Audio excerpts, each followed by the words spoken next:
አብይ አህመድ ድንክ ነው፣ የፖለቲካ ድንክ፣ የሁሉም ነገር ድንክ ነው አብይ አህመድ። ኖርማሊ ጤነኛ ሀገር ቢሆን ኖሮ ወይ ጸበል ወይ የአእምሮ ሕክምና ሆስፒታል መግባት የነበረበት ሰው ነው።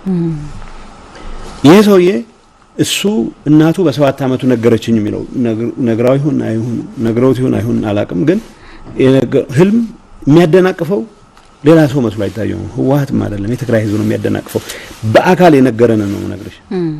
ወደ አድማጮቻችን በዛሬው የቪዲዮ መረጃችን የዘመን አታላዩና ከሃዲው ጌታቸው ረዳ ለሆዱ ተገዝቶ ወደ ብልጽግና መንደር የአብይ አህመድ ተላላኪና ምንጣፍ ረጋጭ ከመሆኑ በፊት በትግራይ ሚዲያ ስለ አብይ አህመድና ስለ አዳነች አቤቤ የተናገረውን ንግግር ነው። ጌታቸው ረዳ በ2 ዓመቱ የትግራይን ህዝብ የማጥፋት ዘመቻ ላይ በፖለቲካ አመራር ተሰይሞ በወቅቱ በነበረው ከባድ መስዋዕትነት የሚጠይቅ ገድል እሱንና መሰሎችን ለማዳን በሺዎች የሚቆጠሩ የትግራይ ወጣቶች መሰዋዕታቸው አይዘነጋም። ነገር ግን ጌታቸው ረዳና ጀሌዎቹ ያቺ ትላንት ልጇን መርቃ ወደ መኸተ ጦርነት የላከች የትግራይ እናት መርዶ ተነግራ እንባዋ ከጉንጯ ሳይደርቅ ጌታቸው ረዳ ለሆዳቸውና ለጥቅማቸው ተገዝተው ወደ መሀል ሀገር አዲስ አበባ በመፈርጠጥ ከትግራይ ህዝብ ገዳዩና ጄኖሳይደር አብይ አህመድ መስገድና መላላክ ጀመሩ። ይህን ተከትሎ በተለይ ትላንት በቀጣፊ አንደበታቸው ሲሰብኩት የነበረው የትግራይ ህዝብ የነጌታቸው ረዳ ለብልጽግና እጅ መስጠት አግራሞት ፈጠረ። አሁን ላይ ደግሞ እነጌታቸው ረዳ በትግራይና በሱዳን ድንበር የሚገኘው የትግራይ ሰራዊት አንድ አርሚ የሆነው አርሚ 70 በዲዲአር አማካኝነት ለማፍረስ ያቀደውን እቅድ በሚዲያ በኩል አርሚ 70 ፈርሶ በዲዲአር እየተሰናበተ ነው የሚል አዲስ የሞኛ ሞኝ ቀልድ አይሉት ጨዋታም ጀምረዋል። ነገር ግን ማንኛውም ኢትዮጵያዊ በተለይ ደግሞ የትግራይ ተወላጅ ይህ የነጌታቸው ረዳ ሰሞነኛው ድራማና ሴራ ፈጽሞ ከሀቅ የራቀ ብቻ ሳይሆን ሊታሰብ የማይችል የነጌታቸው ረዳ የህልም ቅዠትና ውሸት እንደሆነ እኛው እንንገራችሁ። አርሚ 70 በጣም በእርግጠኝነት የምንነግራችሁ አይደለም ከኢትዮጵያ በአፍሪካ ደረጃ በጥንካሬውና በአደረጃጀቱ የተገነባ በጣም አስፈሪና የጀግኖች አምባ ነው። አርሚ 70 ከሚፈርስ የሀገር መከላከያ የሚባለው ሙሉ በሙሉ ቢፈርስ ይቀላል። ይህ መታወቅ አለበት። እናም የዛሬው ቪዲዮ መነሻ እንደነዚህ አይነት አፈቀላጤና አታላይ ግለሰቦች ትላንት የተናገሩትን ዛሬ የማይደግሙት እንደነ ጌታቸው ረዳ አታላይና አጭበርባሪ በትላንት ስራቸውና ንግግራቸው ሳይታመኑ ለዛውም የተወለዱበት ክልልና ህዝብ የካዱ ዘመነኞች ነገና ከነገ ወዲያ ለኢትዮጵያ ህዝብ ይጠቅማሉ ብለህ ማሰብ እውነትም በእርግጥም ቂልነትና ሞኝነት ነው። ጌታቸው ረዳ ለዛች ልጆቿን ለመስዋዕት የገበረች የትግራይ እናት ሳይሆን ለየትኛዋ ኢትዮጵያዊት እናት ሊሆን ይችላል? ለማንኛውም አብይ አህመድና ጌታቸው ረዳ ዛሬ ደርሰው በጣም የሚያሰጋቸውና የሚያስፈራቸው ከትግራይ ሰራዊት አርሚዎች አንዱና ግዙፉ አርሚ 70 ልናፈርሰው ነው ማለታቸው አርሚ 70 ማንና ምን እንደሆነ ጠንቅቀው ስለሚያውቁና ነገ የትግራይ ጥያቄ ካልተመለሰም አርሚው ምን ሊፈጥር እንደሚችል ጠንቅቀው ስላወቁ ነው እንደዚህ አይነት በሬ የወለደ የውሸት ፕሮፓጋንዳ የጀመሩት። ባይገርማችሁ ግን አርሚ 70 ይሁን በጠቅላላ የትግራይ ሰራዊት አሁናዊ ቁመና እነሱ ከሚጠብቁት በላይ ሩቅ ሄደዋል። እርማቸውን ይወቁ። ወደ አድማጮቻችን ይኸው የጌታቸው ረዳ የትላንት ንግግሩ ሙሉውን ቪዲዮ እንድትከታተሉ ጋበዝናችሁ። አብይ አህመድ ድንክ ነው፣ የፖለቲካ ድንክ፣ የሁሉም ነገር ድንክ ነው አብይ አህመድ። ኖርማሊ ጤነኛ ሀገር ቢሆን ኖሮ ወይ ጸበል ወይ የአእምሮ ሕክምና ሆስፒታል መግባት የነበረበት ሰው ነው።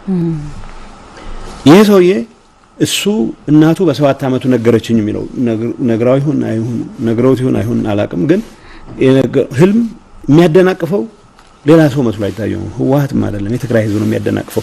በአካል የነገረን ነው ነግረሽ። አማራ እኮ ልክ አስገባው ነበር፣ ኦሮሞ የትም አይደርስም፣ እናንተ ናችሁ ስታስቸግሩኝ፣ ህወሓትም አይደለም የትግራይ ህዝብ ነው የሚያስቸግረኝ የሚል ሰው ነው። እነኚህ ሰዎች ተሰባስበው ማፍረስ አለብን ያሉት ትግራይን አለ። የትግራይን ህዝብ መሰረታዊ እሴቶች ለመደምሰስ የትግራይ ህዝብ ቀና ብሎ የሚሄድበት ሁኔታ ማጥፋት መቻል አለብን። የተንበረከከ ትግራይም ቢሆን የራሱ ችግር ያለበት ነው ብለው ስላመኑ ትግራይን እንደ ህዝብ መጥፋት አለበት ነው የተንቀሳቀሱ። ትግራይ ህዝብ አስበው ያቆሙት ፕሮፓጋንዳ አልነበረም፣ ቀጥለውበታል። አብይ አሁን ሊከፍት የሚችልበት እድል በገጠመው ቁጥር ደመቀ የሆነ ማምታታት የሚችልበት መድረክ በገጠመው ቁጥር የትግራይ ህዝብ ለማሳነስ በመከር ነው እድሜያቸውን ያሳለፉ። አሁን ለምን ተመልሰው ወደዚህ ገቡ ብትይ አሁን እንደገና ሪማይንድ የቀየሩት ነገር ለምን ፍርስ ፕሌስ ስድቡን አላቆሙት ቀይሮት ይሆናል የስድቡን መንገድ እንጂ አሁን ተመልሰው ቀደም እንዳልሽው ወያኔ ህወሓት እነዚህ የሚሏቸውን ሰዎች አይደለም አሁን ቀጥታ ህዝቡን መስደም አብይ አህመድ የኢትዮጵያ ህዝብ እጃውቶ የመረጠው ሰው አይደለም የኔም ኃላፊነት ጭምር ነው አብይ አህመድ ሲመረጥ እጃላው እነዚህ አይነት የአእምሮ ህሙማን መሪ አድርጎ የተቀበለ ማህበረሰብ ነው ቼክ ማድረግ ያለበት ራሱ ቢያንስ የትግራይ ህዝብ እንደነቱ የእብደት አዝማሚያ እነዚህ ሰዎች እንደመሪ ከመቀበል ነፃ እንደወጣ አልተቀበልኳቸውም ግን ሙሉ በሙሉ ነፃ እንደወጣ የትግራይ ህዝብ አግዞኝ ነው ለዚህ አንተ እነዚህ ሰዎች ወጥተው ይሄ ህዝብ ጠላት ነው ይልሻል ይሄ ህዝብ ጠላት ነው ይልሻል ይሄ ህዝብ ጠላት ነው አዎ ጠላት ነው ለነሱ የማንበርከክ አገርን በባርነት አገርን የማንበርከክ ፍላጎት አልተገዛም አይገዛም ብቻ ሳይሆን ህልማቸውን አምክኖ በወሳኝ መልኩ ግን የፌደራል ሰራዊት የሚባል ሰብረነዋል ደምስሰነዋል እዚህ ላይ ለእንትን የፈጠርኩት አይደለም ራሴን ለማጽናናት የፈጠርኩት ነገር አይደለም አብይ አህመድ አጃቢዎቹን ሳይቀር እየላከ ያው አጃቢዎቹ ነው ይማርካሉ እንገላለን አጃቢሽን እስከ መላክ ድረስ መንግስቱ ኃይለማርያም የህወሓት ሰራዊት ደነባ ሲደርስ ነበር አጃቢዎቹን መላክ የጀመረው አብይ ካልዋን መላክ ጀምሯል ጨርጨር አካባቢ ቆቦ አካባቢ መላክ ጀምሯል እያልኩ ያለው እነዚህ ሰዎች ባህሪያቸውንም ድሮም አልቀየሩም አሁንም ቢሆን እሱን ነው የተቀየረ ነገር የለም መልካም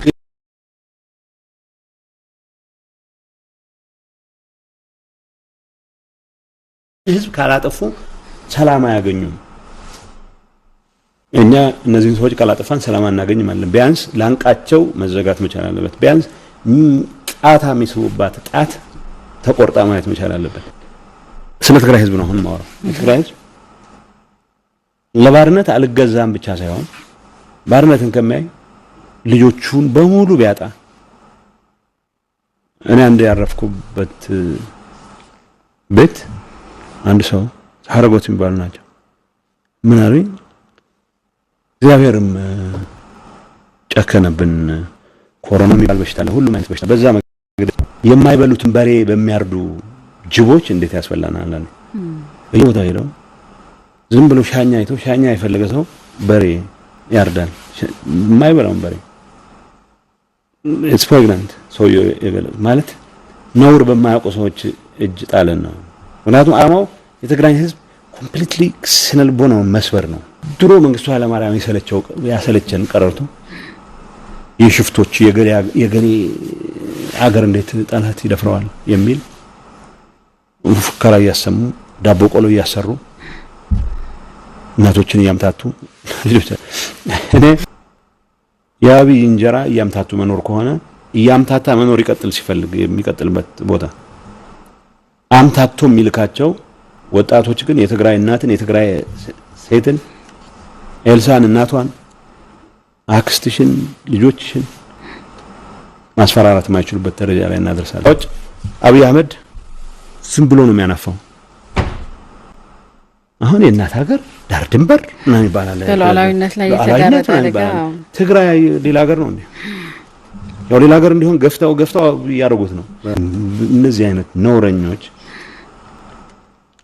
I'm proud እንኳን ይህን ጸረ ህዝብ ሰራዊት ይህን የአብይ አህመድ አጀንዳ የሚያራምድ ሰራዊት እነ ብርሃኑ ጁላ ወተደርና የሚባል ትንሽም የነበረቻቸው ወቀት ጠፍታቸው የአንድ ተራ እብድ ትእዛዝ እየተቀበሉ ህዝብ ሲያስጨርሱ ወጣት ትርጉም የሌለው ወጣት ሲያስጨርሱ ቀይ ኮፍያ ስላለበስሽው ጥሩ ተዋጋ ያወጣው አንድ ሰው አብይ አህመድ እንደዚህ አይነት ሶፊስቲኬትድ አእምሮ የለውም የረባ ትምህርት የተማረ ሰው አይደለም በጫጫታ በሆይ ሆይታ እናቴ ነገረችኝ ያለውን ትንግርት ተዋር አደርጋለሁ ብሎ ንጉስ ለመሆን የሚታተር ሰው ነው ወደ እንትና አንግባ አብርሃም ላይ የሚባል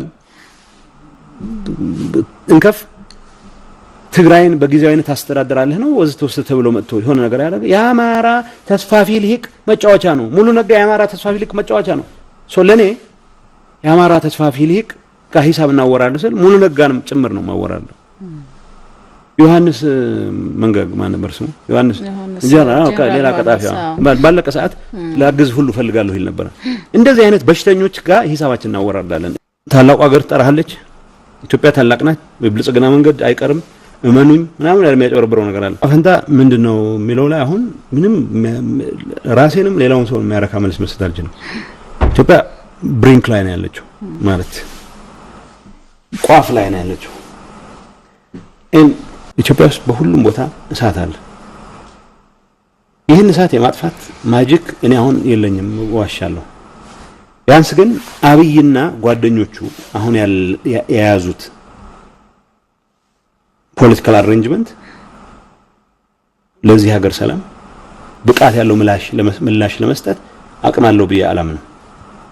ብቻ ሁሉም የፖለቲካ ኃይሎች የሚነጋገሩበት ነገር መኖር ይችላልበት። ይሄ ሀገር እንዲገነባ ከማንም በላይ አስተዋጽኦ አድርገናል ብዬ አምናለሁ።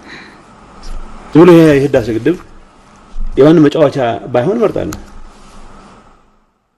የህዳሴ ግድብ ዝም ብሎ ቀፎም ቢሆን መዳን ካለበት እንዲድር እፈልጋለሁ። የትግራይ ተወላጆች በአሁኑ ሰዓት ትግርኛ ተናጋሪዎች ስለሆኑ ብቻ እና አዳነች አቤቤ ወጥተው የሚያወሩት እኔ ሀፍረት ነው የሚሰማኝ። ከነዚህ ሰዎች ጋር አንድ ሊደርሺፕ መድረክ ላይ የነበርኩ መሆኔ ራሱ በጣም የሚያስደነግጠኝ። ፈቅደን ብናኖራቸው ትላለች አዳነች። በዚህ ደረጃ የሚያስቡ ሰዎች ናቸው ኢትዮጵያን ያስተዳድራሉ። ከ1.4.5 ሚሊዮን አካባቢ በላይ የትግራይ ተወላጅ አለ። ታትሮ ለፍቶ መኖር የሚፈልግ በማንነቱ ምክንያት የነ አብይ አሽከሮች እንደፈለጉ የሚያሳድዱት እንደፈለጉ የሚያሰቃዩት ህዝብ እንዲኖር አልፈቅድም። ሆድ ያባውን ብቅል ስለሚያወጣው ነው። ብቅል ብቻ ነው፣ ጥላቻም ከብቅል በላይ ያናክራል። አብይ አህመድ እነዚህ አረሞች ይላል። ማን አረም እንደሆነ ይታያል። አብይ ነው አረም። እዚች ሀገር ላይ በቀል አረም አብይ ነው። ፈልግም የዓለም አቀፍ ማህበረሰብ ጥሩ ስራ የሰራው ማጋለጥ መቻሉ ነው። ሪፎርመር የምናምን መሪ ምናምን ብለው ኖቤል የሸለሙት ሰውዬ ነፍሰ ገዳይ መሆኑን ማጋለጥ መጀመራቸው ትልቅ ነገር ነው። ግን በቂ አይደለም። ይሄ ሰው እና አመራሩ ይችን ሀገር ያፈረሱት ታያስ ከሆነ እነሱ መሆናቸውን ከአማራ ተስፋፊ ልሂቅ ጋር ሆነው ይችን ሀገር እንዳፈረሷት መቀበል መቻል አለባቸው፣ ማየት መቻል አለባቸው። ኢትዮጵያ is too big to fail አሉ። እነዚህ ስብስብ ሀገር እያጠፉ እንደሆነ መጀመሪያ መቀበል መቻል አለበት ዓለም አቀፍ ማህበረሰብ። ስለዚህ ኢትዮጵያ እንዳትፈርስ መጠየቅ ያለበት እነዚህ ሰዎች ናቸው እንጂ እኛ አይደለንም። ውድ አድማጮቻችን ለዛሬ ያዘጋጀንላችሁ ፕሮግራም ይሄን ይመስል ነበር። በቀጣይ በተመሳሳይ ፕሮግራም እስክንገናኝ ሰላም በያላችሁበት። ይህ ታይም ሚዲያ ነው።